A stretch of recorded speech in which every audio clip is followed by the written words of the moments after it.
Hi, magandang araw. Ngayon po naisipan namin na magtukdol ng langka ng kapatid ko gawa ng sabi ko nga wala kaming ulam. Yan na lang yung uulamin namin at madami naman bunga. Sabi niya tamang-tama daw kasi hindi naman siya magpapahinog ng langka at madali daw pong mamatay ang puno kapag napapahinugan. Madami na din pong humingi ng bunga ng langka ng kapatid ko at ngayong linggo may mga nagpa-reserve na din gagamitin sa pagpapapasyon.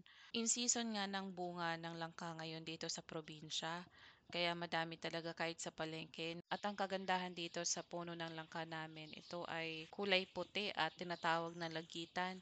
Meron kasing ibang variety ng langka na parang mamula-mula at kahit niluto mo siya, hindi siya gaanong kalambutan, hindi tulad ng ganitong kulay na puti.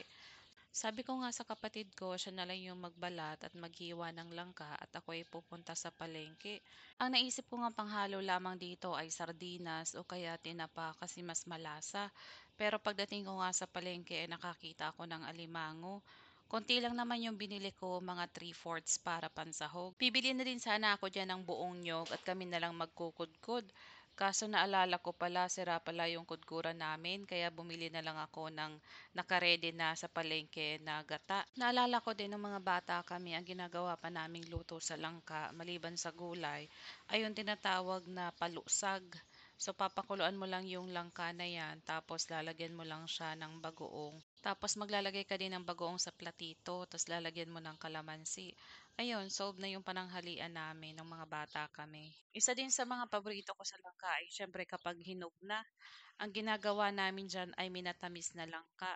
Kukunin lang namin yung pinakalaman at lalagyan ng asukal, papakuluan at kapag nag-dry na, stock lang namin sa lagyanan at minsan kapag wala kaming ulam, yun na din yung ginagawa naming ulam.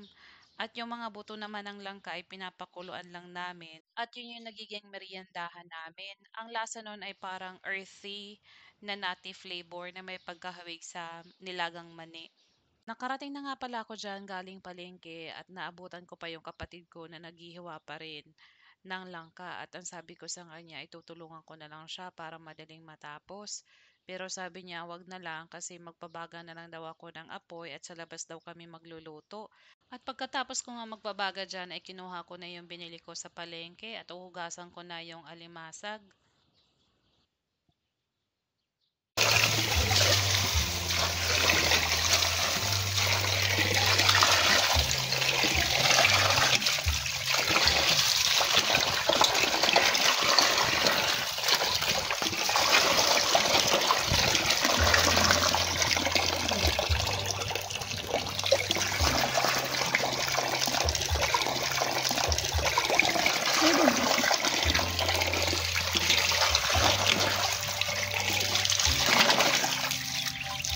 Hinugasan ko nga maigi yung alimango diyan at pagkatapos naman ay naghanda na kami ng mga sangkap, bale bawang, sibuyas at nakabili rin pala ako ng siling haba diyan.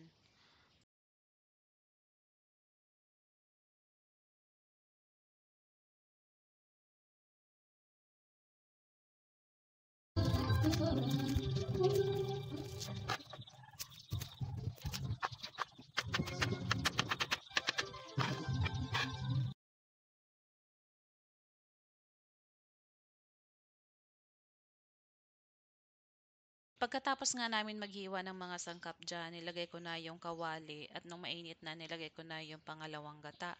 Mapapansin niyo konti lang siya. Okay lang yan kasi mamaya magtutubig naman yung langka. Inilagay ko na din pala yung konting alimango diyan, lalagyan lang ng asin, tapos tatakpan at kapag kumulo na, mga 5 minuto, tatanggalin na din para hindi siya ma-overcook.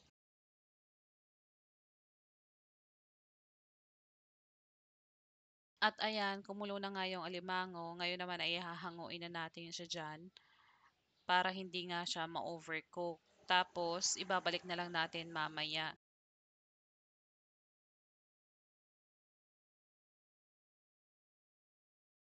Pagkatanggal nga natin dito sa alimango ay ilalagay naman natin yung mga sangkap, bawang, sibuyas, tapos isusunod na rin naman natin diyan yung langka para lumambot na siya.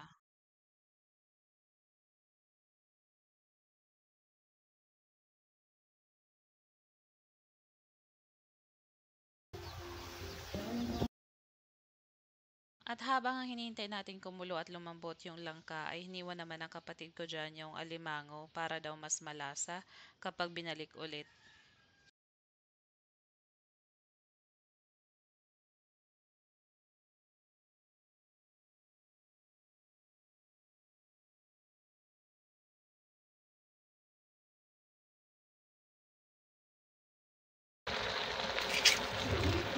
'Di ba?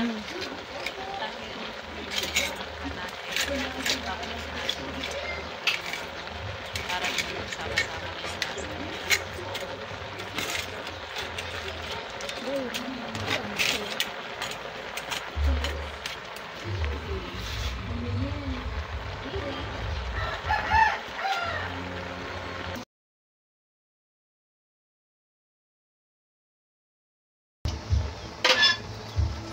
Oh, talaga.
Ayan, nung luto na siya at medyo nag-dry na, ilalagay na din natin dito yung kakang gata.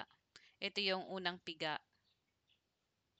Tapos hayaan lang natin siyang kumulo at kapag medyo nag-dry na ulit, pwede na natin siyang hanguin.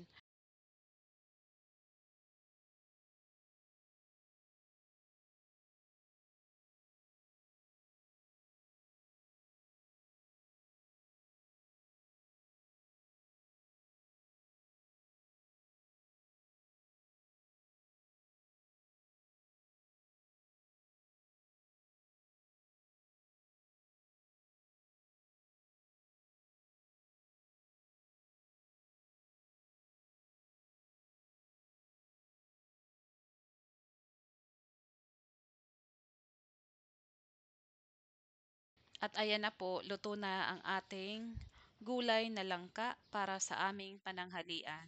Kain po tayo.